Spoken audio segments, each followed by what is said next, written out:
Jury deliberations now underway in the murder trial of Dayton Police Detective George Del Rio. Now, the two men charged in connection to his shooting death from 2019. Lydia Bice has been in court since the very beginning of this trial. And Lydia, where exactly do things stand tonight? Well, Elise, jury deliberations began around 12:55 this afternoon after a morning of closing arguments from the defense. Now, since this is federal court, we can't have our cameras inside the courtroom, but I can tell you that Nathan Goddard Jr.'s attorneys went first, and they questioned the credibility of the prosecution's witnesses and said that Goddard made, quote, an honest mistake and shot Detective Del Rio in self-defense. Now, Cocky Courtner's defense then presented their closing arguments, saying that the prosecution claims that Courtner was a drug dealer assisting Goddard in his dealings. However, the defense says that's not the case and that Courtner cooperated with police and notified them of his personal gun when they found him in that home on Ruskin Road.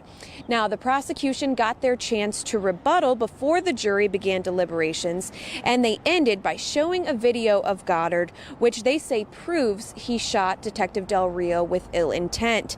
In that video, Goddard says, quote, I thought it was the police. First thing I did was grab my pistol. Now, Lydia, when exactly do you think we can expect a verdict?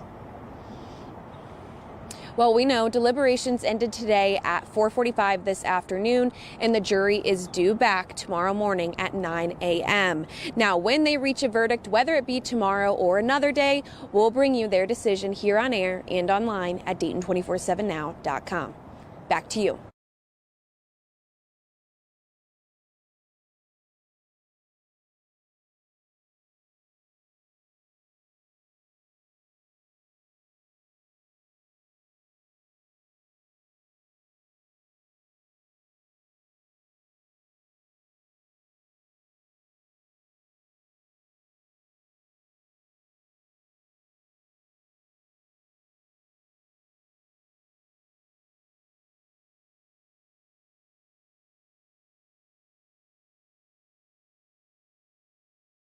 Rare showing of bipartisanship, the House passing legislation that would require TikTok to be spun off from China-based parent company ByteDance or be banned in the U.S. TikTok is a threat to our national security because it is owned by ByteDance, which does the bidding of the Chinese Communist Party. We know this because ByteDance leadership says so and because Chinese law requires it. Our intention is for TikTok to continue to operate, but not under the control of the Chinese Communist Party. The bill's odds look a lot different in the Senate. No firm commitment yet from Majority Leader Chuck Schumer to even bring it up for a vote. I'll have to consult and intend to consult with my relevant committee chairman. After the House vote Wednesday, the leaders of the Senate Intelligence Committee, Mark Warner and Marco Rubio, announced joint support of the bill, saying they look forward to getting it passed through the Senate. Smooth passage is no guarantee. Some have constitutional concerns. If the company is banned or you say it can't have the current ownership and the company goes away, you're basically taking their First Amendment rights away with them also. TikTok aggressively lobbying against the legislation, pointing to the 170 million Americans and millions of small businesses on the platform. Some senators refusing to meet with TikTok. Republican Tom Cotton of Arkansas says it's no better than meeting with Hamas or the Taliban.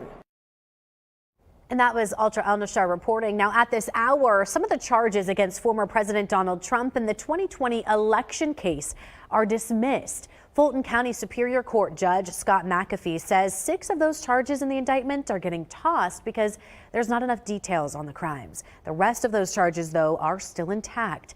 McAfee says prosecutors can seek a new indictment on those dismissed charges if they want.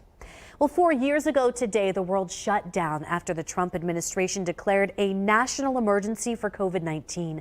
More than 1.18 million Americans still since then have died from the virus. While the World Health Organization dropped its global health emergency designation almost a year ago now, millions of Americans are still suffering from long COVID. However, experts say the nation has largely moved past the pandemic thanks to vaccines, boosters, antivirals, and immunity. Well, the Biden administration is now fighting to save lives from accidental overdoses. They, in fact, launched a new initiative to increase access to naloxone or Narcan. That's the overdose reversal drug. Although the drug is available over the counter, it's expensive and sometimes difficult to find. The initiative encourages organizations and businesses to train employees on how to use it, keep it in first aid and emergency kits, and distribute it to employees and customers. Now, Governor Mike DeWine now teaming up with educators from across the state. They're discussing ways to address cell phone use in the classroom. The governor even chiming in, saying it's affecting students' education and mental health. Carly Van Cleve is breaking it all down tonight. There's a push by a number of educators to urge school districts to ban the use of cell phones in classrooms. And we just want every school in the state to take a hard look at this. Governor Mike DeWine worried about the impact on a student's mental health. I know anecdotally from talking to teachers, it's a big problem. It's a distraction. It also, I think, has an impact on the kids' mental health. Another concern for Governor DeWine, security. Worried apps like TikTok are mining vital information. That when the Chinese government, the communist government, is involved in something, they'll steal anything they can. We see it in our intellectual property all the time. They can gather data on our citizens. None of this is good. And the first plane to fly over Ground Zero after September 11th, 2001 has now has a new home at the National Museum of the United States Air Force.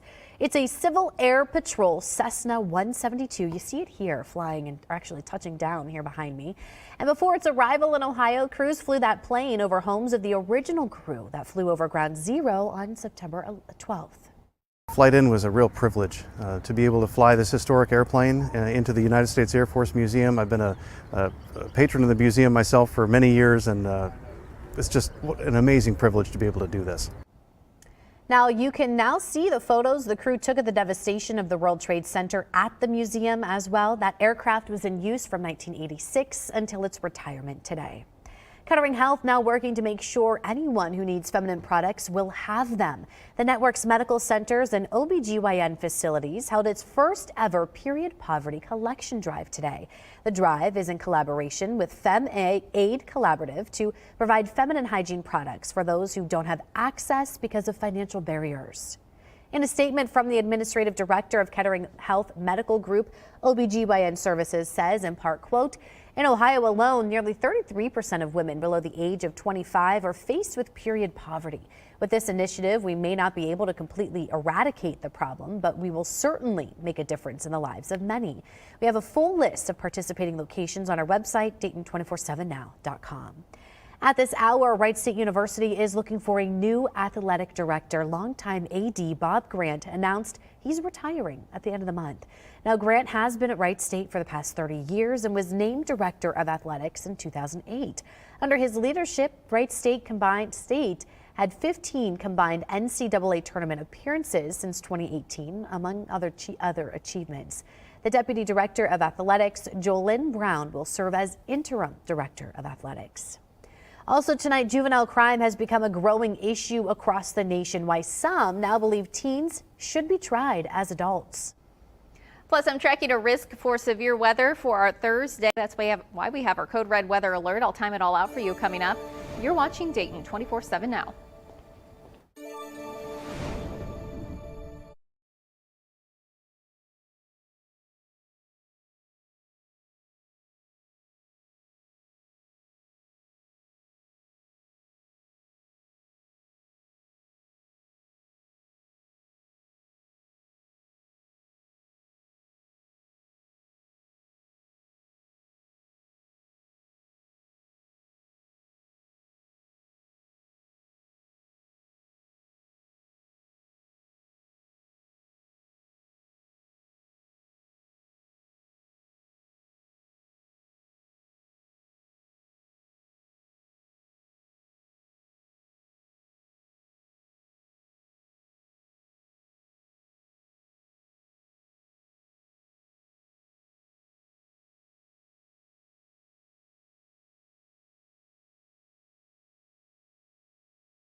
Weather Window, presented by the National Weather Desk.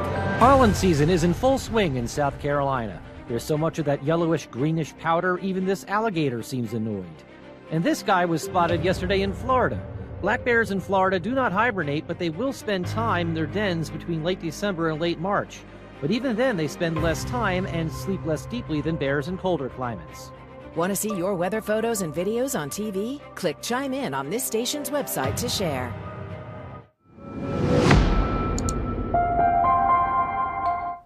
A growing concern about teens committing crimes. There is now a debate on whether the suspect should be charged as a child or an adult. National correspondent Janae Bowens has an in-depth look. Kids and teens committing violent crimes is becoming a bigger issue across the nation, especially in cities like D.C., Baltimore, Philadelphia, and New York City.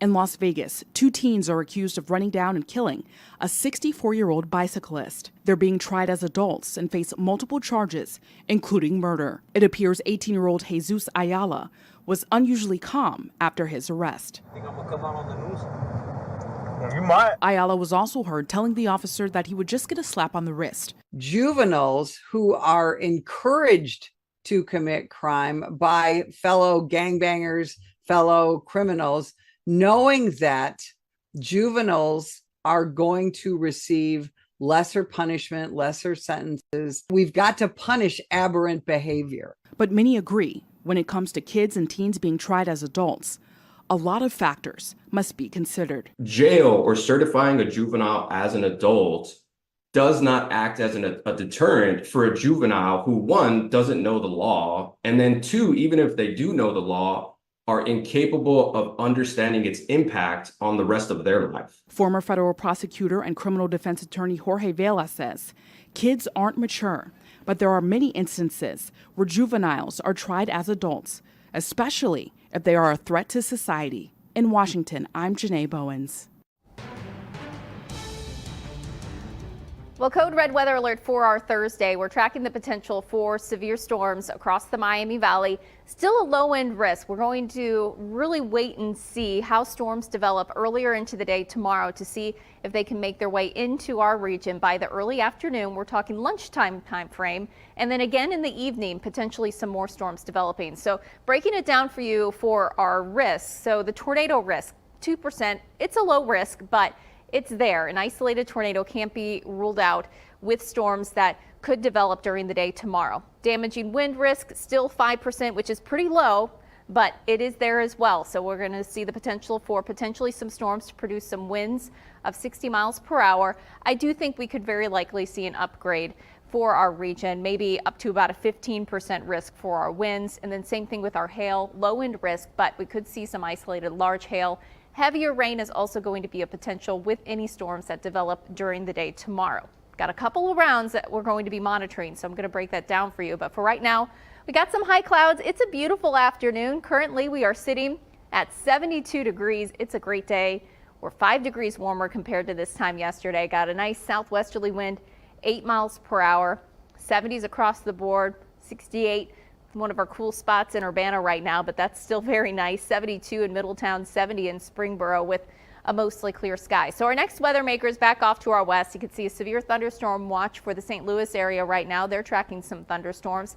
As this approaches our region tomorrow, we'll be tracking a couple of rounds of storms in the forecast. One will be associated with a warm front that will lift its way through, and the next round is going to be with our cold front that makes its way in later into the evening. So earlier into the morning, we could see some storms developing with that warm front. This is about 8 a.m.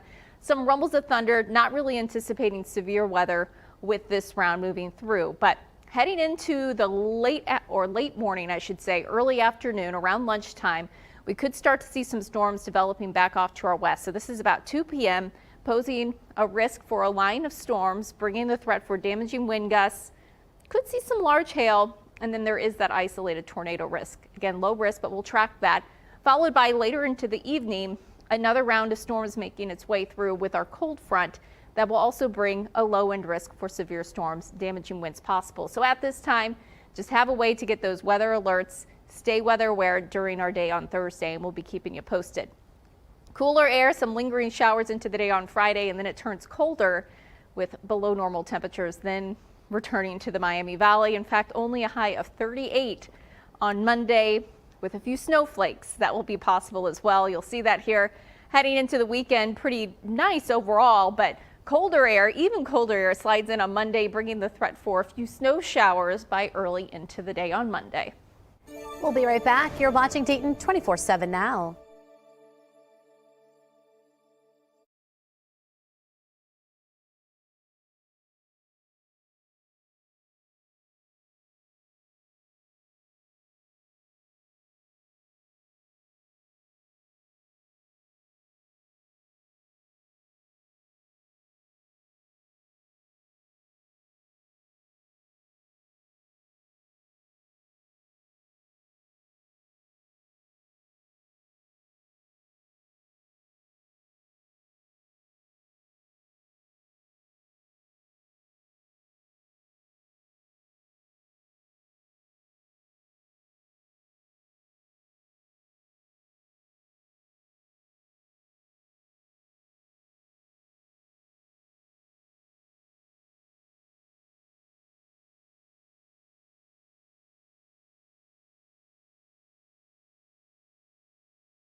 The Dayton 24/7 Now News app, brought to you by the Jeff Schmidt Auto Group.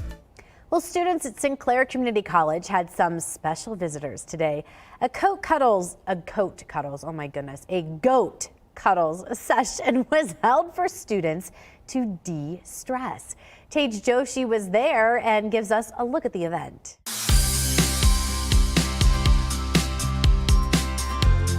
Students at St. Clair Community College were treated with an amazing gift today. There was a fun goat cuddles experience, and as you can see, this was super fun for the students. It happened here inside Building 8 in one of their conference center rooms. It was a partnership between St. Clair Community College and, of course, Goat Country LLC. That's a group out of Fairborn, and students got 10 to 15-minute sessions to meet with the goats. They got to pet them, and the goal here, according to staff and faculty, was to give students an opportunity to de-stress after midterms. I spoke to some students, and they truly did have that experience. Some of them told me, hey, this was exactly what they needed. And I have to say, they let me hop in there with the goats myself. I had a great time. One of them even nibbled on my hair a little bit, but it was still absolutely adorable. Now, there's no update on when they're next doing this event, but it's certainly a positive thing. Go Country LLC does goat events like this across the Miami Valley regularly, and I think the team here at St. Clair is planning to do another one, undecided, but sometime in the future.